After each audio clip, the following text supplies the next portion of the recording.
U.S. Secretary of Defense Lloyd Austin has secured an agreement from Philippine President Rodrigo Duterte to restore a key pact allowing military exercises between the two countries to continue. American naval presence in the Indo-Pacific is seen by many Southeast Asian states as a counterbalance to a rising China. Beijing has claimed sovereignty over large parts of the nearby South China Sea, even constructing artificial islands for its Navy and Air Force. Secretary Austin said his visit was meant to underscore the importance of the relationship with the Philippines, which is the U.S.'s oldest ally in Asia. Joining us is journalist J.C. Gotinga in Manila. J.C., this looks like a win for the Biden administration. Is this a win for the Philippines? You know, Melissa, looking at the broader picture of where the Philippines finds itself in terms of its geopolitics at the moment, it is to be considered largely also a win for the Philippines in terms of its credible defense posture, its ability to stand up against any possible aggression from China. You see, the United States is the Philippines' only treaty military ally, and that agreement that was reaffirmed today, it's called the Visiting Forces Agreement. Besides allowing for military exercises between the Philippines and the U.S., it actually basically allows the United States to maintain a considerable military presence in the Philippines that would otherwise be prohibited under the law. Now, experts here in Manila agree that this visiting forces agreement is what operationalizes it gives teeth to the alliance between the Philippines and the U.S., which means without it, even if there is that alliance on paper, should there be any need for the United States to come to the Philippines as aid in a military sense, it would be very difficult to do so, given that the nearest base of the U.S. would probably be Japan, Guam, or even Hawaii, as opposed to having its troops and some assets already in place in the Philippines. Now, there's, of course, been a long dispute between the Philippines and China in the South China Sea. And in fact, Manila took a case to the United Nations, which ruled in Manila's favor.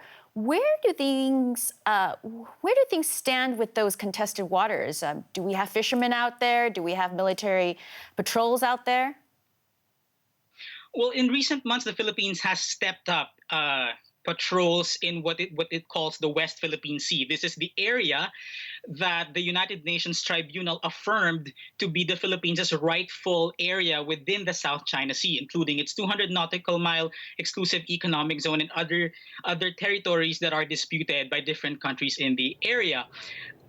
Where it stands, despite this stepped-up presence, it really was a reaction to this increasing number of Chinese vessels that are regularly found present in Philippine waters. These are not just these fishing boats that the Philippine government and even experts around the world agree to be manned by Chinese militias, but also there have been increasing reports of Chinese warships and a steady presence of Chinese Coast Guard vessels in key areas of the South China Sea. The international community and the previous government of the Philippines, Right. the Filipino public in general, have hoped that this arbitral award, that the government would capitalize on it to kind of push back against Beijing. But the Duterte administration has largely set that aside in favor of warmer ties with Beijing. Yeah, I want to talk a little bit about that. President Rodrigo Duterte has in the past flattered Chinese leader Xi Jinping and seemed to want to build friendlier relations with China. Where does things stand? Has he entirely pivoted from that position with the news that we're just hearing from Lloyd Austin's visit? Not at all, Melissa. In fact, just last Monday, Duterte was still at it, criticizing the United States. His accusations basically were that the United States have been an unfair ally to the Philippines, that it has not lived up to expectations of what each country brings to the table in terms of military aid. Of course, the Philippines is on the weaker side of the military spectrum here, obviously.